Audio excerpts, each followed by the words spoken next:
Hannah Smith. And Lauren Lee. Nice. In what ways does your media product use, develop or challenge forms and conventions of real media products? It's different ways really. We tried to get popular and recognisable songs so that it could relate to the audience.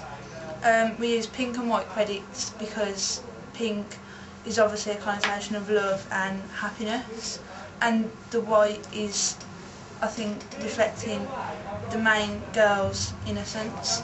And a lot of them are like reminiscent of things like Bridget Jones. Like in Bridget Jones when she dances at the beginning, we did that, but we didn't copy it.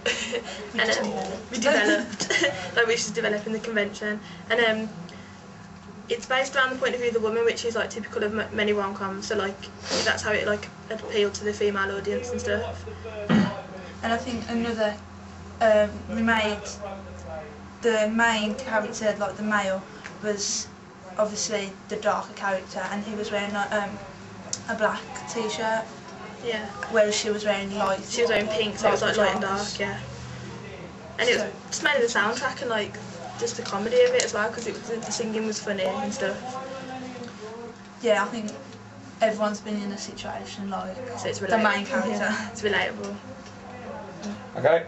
How does your media product represent particular social groups? Well, obviously there's only men and women represented mainly, like no other social groups. And the women can be represented positively and negatively, like positively for the solidarity and the fact that the friends come over and help her get through it, and she's represented as strong because she kicks him out after he's done something bad, so she's no hanging around, she's he's gone.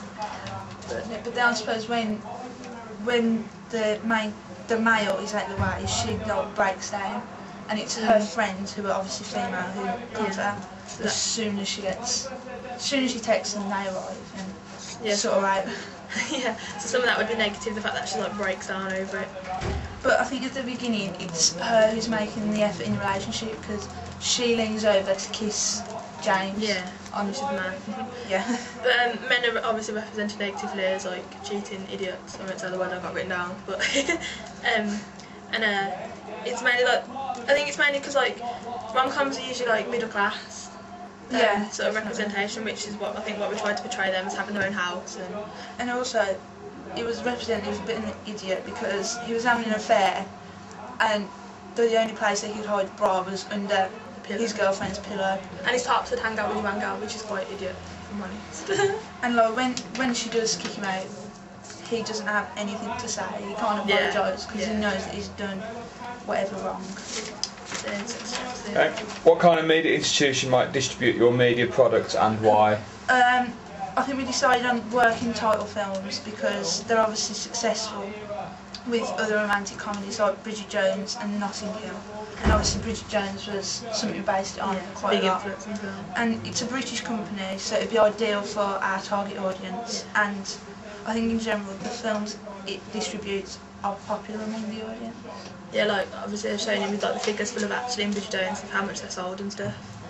Very popular. So we decided they were the ones to go. Who would be the audience for your media product? Well, we decided mainly young females of 12, because we decided it'd be a 12 rating for the film if we made the rest of the film. So we decided it'd be between 12 to 25, and social class of about lower middle class, downwards to the lowest level of subsistence. Yeah, I think also we wanted it at 12 so it would be a bigger target audience and there's more people to attract to the film. Yeah, but we decided it'd be mainly female because all men that have been dragged along by the missus. How did you attract and address your audience? Well, again with the music, it was all soft and girly romantic, the Joss Stone. These the soundtrack pretty much appealed to women, and again the storyline.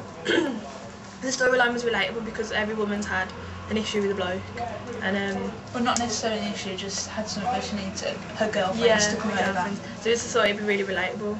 And obviously, the characters, I think everyone has got a best friend like she has in the film, and I think it's just funny when he's kicked out. Everyone wants to laugh when they watch a film. Yeah, exactly. And it's also a bit like Sex and the City, and the whole friends coming around. Girl power, yeah, friends rule. And then we tried to show the funny side of it as well, because the comedy and the romantic comedy, and like things like the singing and like the putting the bra on his head and stuff. We didn't want it to be a depressing breakup. Yeah, so when we had to keep the comedy in there. To be fun. And also the credits with them, obviously pink and white.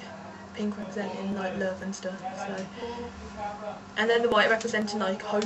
We thought. And I think the way where we put the credits like did a lot, because when she finds the bra and she's screaming, it's her friend's names. Yeah, on the same. It's not his name or her name, so it's like the three of them really, like their names represent them being there for her. Stay times. I know.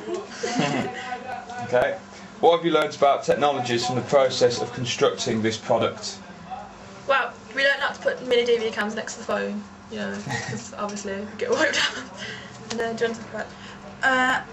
I think with Blogspot or blog or whatever, putting YouTube videos on to make the blog better, I suppose. Yes, like because we put a preliminary task on the blog, and you put some cuts of a film, didn't you? What film?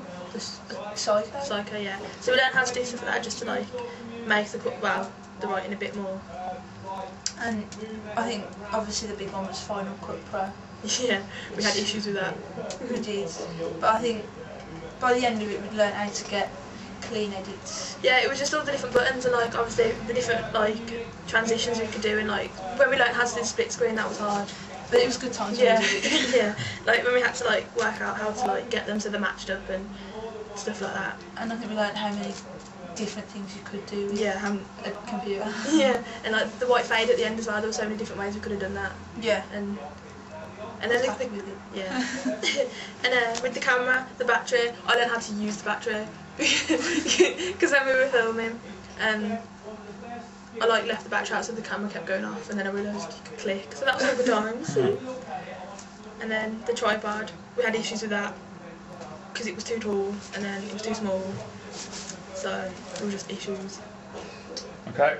Finally, looking back at your preliminary task, what do you feel you have learned in the progression from it to the full product?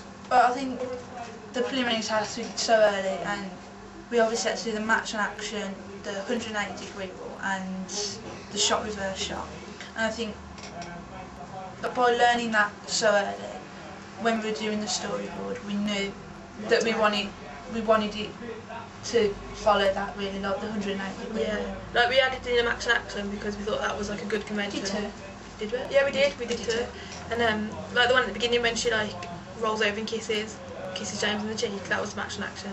And we just learned how to do that. And then the 180-degree rule, when we were filming, we were like really aware of like which side we had to film on so it didn't look all weird. And I think with the editing as well, like we put one shot somewhere, but we realised that it didn't follow it, and it looked messy, so we wanted it to look more clean and professional. Yeah, and like we all realised that, and about the pre-roll and post-roll stuff, like in between the different shots we had to leave like so much stuff, which like at the beginning of the preliminary task we had to leave about 10 seconds of it, just so like it didn't go all weird. And then we realised that we did have to work as a group, even though there were like a few arguments. But yeah, we had to work as a group really to get it all finished. And I think doing it, the preliminary works well, because we knew kind of how we worked together, and that we did work well together. Yeah. Okay.